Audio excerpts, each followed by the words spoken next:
Precisamente sobre esta situação da vacina da AstraZeneca, a Direção-Geral da Saúde, também o Infarmed e a Task Force de vacinação em Portugal contra a Covid-19 marcaram uma conferência de imprensa para dentro de poucos minutos para falar sobre a administração desta vacina, que é administrada também em Portugal. Ora, é convidado neste 18-20 Miguel Prudêncio, investigador do Instituto de Medicina Molecular. Professor, boa tarde. Há razões para alarme? São já muitos os países que decidiram por esta suspensão temporária. Muito boa tarde. Eu penso que não há razão para alarme e penso que o que está a acontecer neste momento é um processo normal que acontece com qualquer fármaco, qualquer vacina, que é um de monitorizar eventuais casos suspeitos que possam aparecer depois desse fármaco ou dessa vacina estar a ser administrada em massa e analisar se há uma relação causa-efeito entre a vacina e os efeitos observados. E aqui eu penso que é fundamental nós termos em linha de conta que este é efetivamente o processo natural que deve acontecer e a prudência que alguns países já demonstraram de fazer uma pausa na administração até que as análises estejam concluídas, e é possível que Portugal, vamos ouvir o que é que o Infarmed e a DGS têm a dizer em breve, mas é possível que algo semelhante seja decidido, mas trata-se de uma medida de cautela para permitir o tempo necessário para analisar os dados e tirar as conclusões necessárias sobre o que é que esses mesmos dados nos indicam. Portanto, eu não penso que haja razões para um pânico, para uma preocupação desmesurada. Acho que há, efetivamente, neste momento, os dados que estão disponíveis vão ser analisados pelas entidades que têm acesso a esses dados e que têm acesso aos dados no seu conjunto, e isto é importante porque estas entidades, e nomeadamente a Agência Europeia do Medicamento, vai acompanhar cada caso destes suspeito para perceber o que é que realmente pode estar em causa, e da conclusão dessa análise nós vamos com certeza ficar a saber se existe ou, como possivelmente não acontecerá, uma relação entre a causa e efeito entre a vacina e os efeitos. Nesse sentido, pergunto-me se há de facto margem científica para que estes episódios tromboembólicos sejam apenas coincidências. É que já são vários. Vamos ver. Apesar de ser uma amostra pouco significativa num universo de milhões de pessoas vacinadas. É exatamente isso que eu queria salientar. Nós, neste momento, já estão vacinadas mais de 10 milhões de pessoas no Reino Unido com esta vacina e mais de 5 milhões na Europa. Portanto, temos um total de cerca de 17 milhões de pessoas vacinados e, tanto quanto eu sei, nós estamos a falar de cerca de 30 casos suspeitos que estão agora em análise.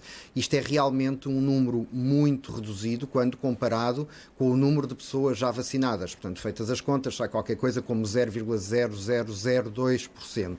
Ora, de qualquer forma, e isto é também muito importante, estes casos vão ser monitorizados, porque são, porventura, eventos muito raros, mas que têm que ser analisados, e é isso que está a ser feito neste momento. Eu penso que, do ponto de vista da probabilidade destes eventos ocorrerem, eu não lhe sei dizer se estão fora ou dentro da estatística da frequência destes casos, mas é precisamente isso que vai ser analisado pela Agência Europeia do Medicamento, e é precisamente essa análise, bem como a história clínica de cada uma das pessoas em quem estes eventos foram observados, perceber exatamente se havia antecedentes naquelas pessoas que poderiam condicionar o aparecimento de um evento deste tipo. Toda esta análise está a ser feita, mas eu penso que realmente neste momento o risco a existir é baixíssimo e não acho que as pessoas devam estar em pânico ou extremamente preocupadas com isto, e muito em breve vamos ter um parecer da Agência Europeia do Medicamento que, espero eu, venha esclarecer a questão no seu todo. Vamos partir do pressuposto que, de facto, há uma relação causa-efeito hipotética. Estamos a falar de uma situação hipotética.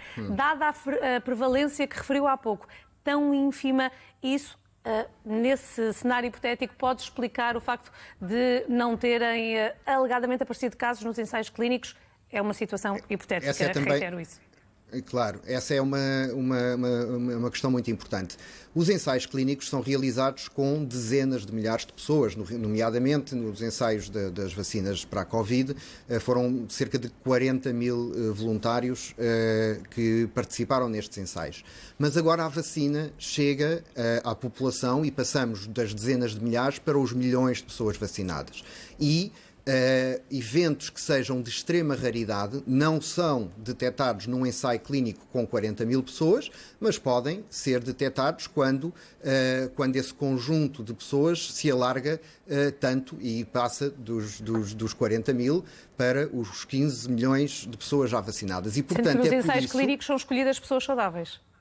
Também, preferencialmente. Exatamente, preferencialmente. E, portanto, também por essa razão, é que é importante continuar a monitorizar qualquer medicamento, qualquer vacina, depois dela ser autorizada, depois dela chegar ao mercado.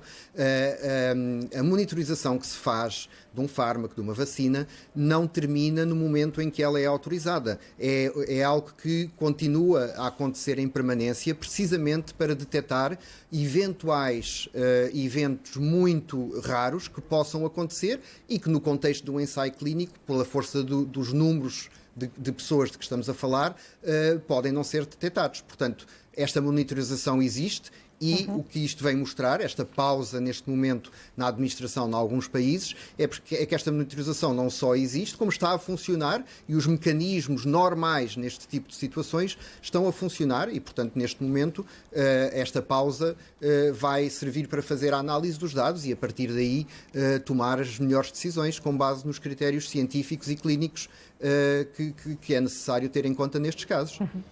Professor Miguel Prudêncio, muito obrigada por ter estado connosco neste jornal. Uma boa tarde. Eu é que agradeço. Muito obrigado.